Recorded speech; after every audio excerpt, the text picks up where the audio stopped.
film starts by acquainting us with a wedded couple, Walter and Joanna. The spouse is an effective legal counselor, while the wife tries to be a photographic artist. They used to reside in Manhattan, and are now relocating to the little rural town of Stepford with their two girls. Walter is extremely excited because he has gotten a steady job open position there. However, Joanna appears discontent with the change, as she had expected to seek a career as a photographic artist in the city. In the following scene, the family arrives at their new house, which is enormous. While the movers get the remainder of the stuff, Walter goes outside to take care of his canine. During this, he is approached by a lady named June, who ends up being their neighbor. She welcomes him to the town and gives him a goulash, but she has no demeanor on her face and talks peculiarly. Walter invites him inside to meet his significant other, but she denies and departs. Is this really how people in urban cities carry on? He wonders.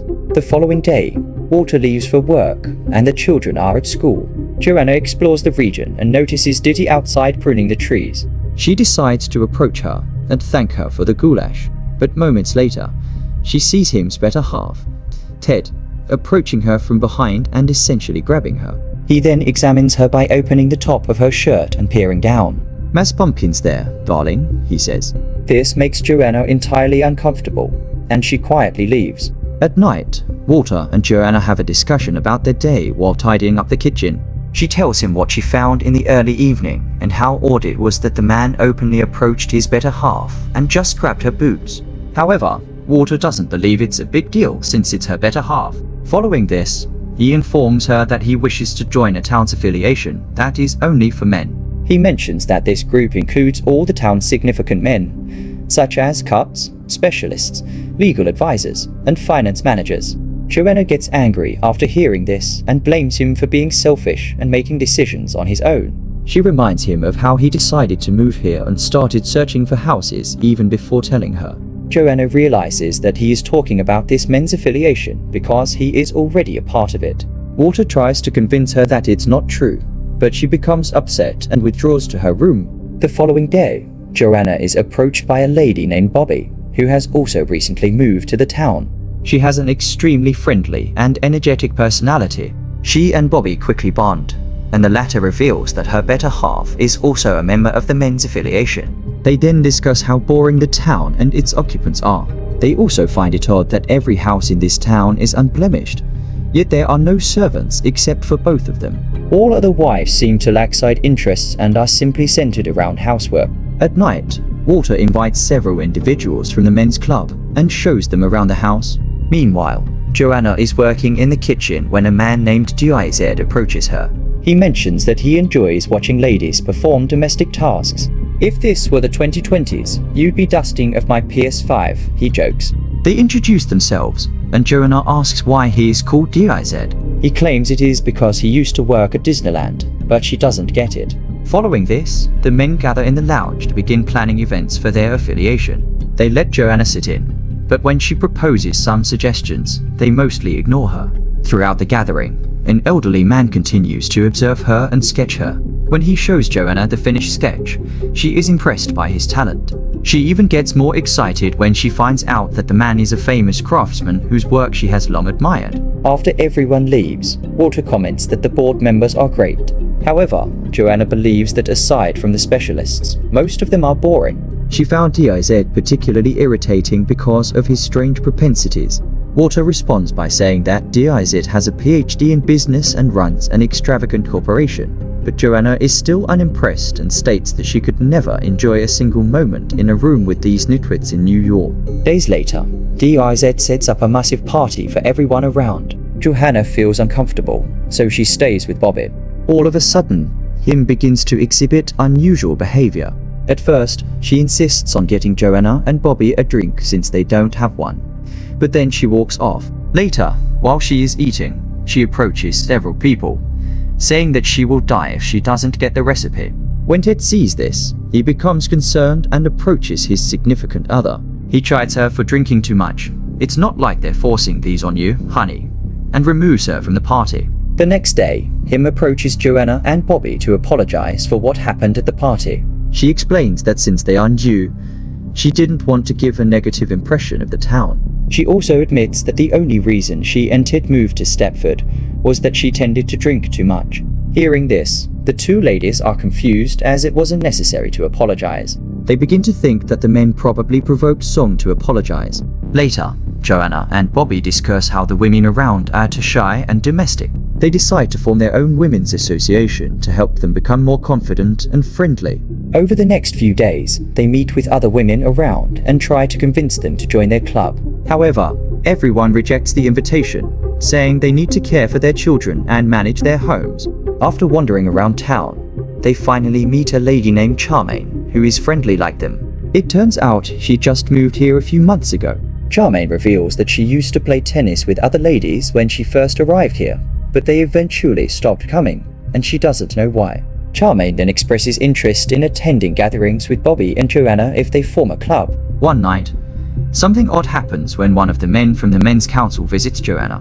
He reveals that he stammers and is therefore overly interested in language and vocals. He requests her to make a list of every place she has ever lived and record herself reading every word from the dictionary. Joanna is baffled by the strange request but agrees to help him. In return, she asks him to convince the wives of the town to join their club. The man is hesitant at first, but eventually agrees. Okay, but first, can you say over for me? He asks. The scene then cuts to the first meeting of the women's club. Charmaine admits that she believes her husband never truly loved her and only married her because he wanted a strikingly gorgeous wife. Joanna then urges the others to open up too, but they have nothing significant to say. Instead, they start talking about cleaning products and how to make their house work easier. Joanna and Bobby realize how dull these women are and feel frustrated. Later that night, Joanna goes out to walk her dog. While she is gone, the members of the men's club approach and inspect the room. Joanna soon runs across a huge mansion a bit farther from her home. She is then approached by a cop who tells her that this house is the headquarters of the men's affiliation. He advises her not to come here at this time, saying it's unsafe. Joanna apologizes to the cop and quietly leaves. Days later, Joanna and Bobby show up at Charmaine's home to play tennis, but are surprised to see her tennis court being demolished. They then approach Charmaine, who reveals that she just got back from a weekend trip with her husband. She says things are fine between them now, and that she is happy. Charmaine then explains that she destroyed the tennis court and fired her servant to please her husband. The two women are stunned to see her acting so compliant all of a sudden. Following this, Joanna and Bobby begin investigating the reason behind these women's submissive and bland behavior. After questioning certain people in the town, they discover that these women were once self-assured, independent, and big fans of liberal social policy. They are even more shocked to learn that there was once a women's association in the town led by, of all people, him. Having had enough, Bobby announces that she will leave Stepford and asks Joanna to come with her. She is determined not to end up like the other wives. Joanna also agrees, and the two women decide to discuss their plans with their husbands. That evening, Joanna tells Walter that she is unhappy here and wants to leave. Surprisingly, he agrees but says they can't move until the next month due to work. He asks Joanna to find another place to live while he finishes his work. This overjoys Joanna, and she kisses her husband in excitement. Days later, Bobby goes on a weekend trip with her husband, but when she returns, she is completely different. When Joanna shows up to meet her, she is wearing a dress with full makeup and is busy with household chores. A shocked Joanna asks what happened to her, but Bobby assures her that all is well. She says it's not a problem to manage the house since her husband works hard. She also admits that she was just overreacting before and no longer wants to leave Stepford. Seeing this, Joanna is terrified and rushes back to her home. She tries to tell Walter what she saw, but he accuses her of acting crazy. He even advises Joanna to focus on being the perfect housewife and cleaning the house instead of worrying about others. They soon get into a heated argument, and Joanna threatens to leave. This finally alarms Walter, and he begins to address her gently. He then starts gaslighting her, saying she isn't mentally stable and suggests that she see a therapist. He also assures her that they will leave Stepford soon, which gives her some relief. The scene then shifts to Joanna in a therapy session, complaining about this town. The therapist says it is understandable that she's struggling after leaving the city. However, Joanna points out how she has noticed that the women around here change after they arrive. She believes that the men are actively transforming them. Joanna also reveals that her two closest friends both changed around the 4-month mark and expresses her fear that she might be next. Hearing this, the therapist finally takes her seriously, but explains that she needs to leave town for a few days. Joanna responds that she won't be the same person when she returns. She says it will be someone who looks and talks like her, but it won't be her. Joanna will no longer be a woman with a passion for photography, but rather like one of those robots at Disneyland. The worried therapist then urges her to leave home for a few days, and when she returns, they will meet again.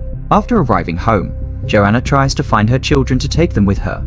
However, Walter informs her that they're not at home, but at a friend's house. He then attempts to seduce her, but when she refuses, they get into a physical fight. Joanna eventually locks herself in a room to get away from her husband. Meanwhile, Walter goes downstairs and calls someone to inform them about their fight.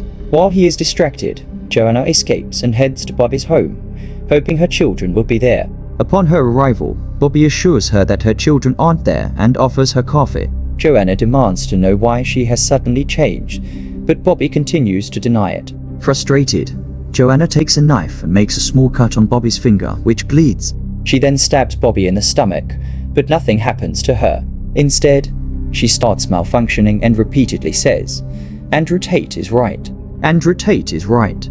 Seeing this, it finally dawns on Joanna that the woman before her isn't her friend, but just a robot. She then returns to her home and attacks Walter with a fire poker, demanding to know where their children are. He finally reveals that the kids are at the Men's Association office before passing out. Despite sensing that she might become their next victim, Joanna heads to the mansion, hoping to find her children. As she navigates through the creepy and empty mansion, she hears one of her daughters calling to her. She follows the sound and enters a room only to find that it's a recording device. Isaac then welcomes her and reveals that the children are actually with Charmaine. He explains how the men in Stepford have been replacing their wives with their ideal versions. When Joanna asks why, he answers, "Because we can."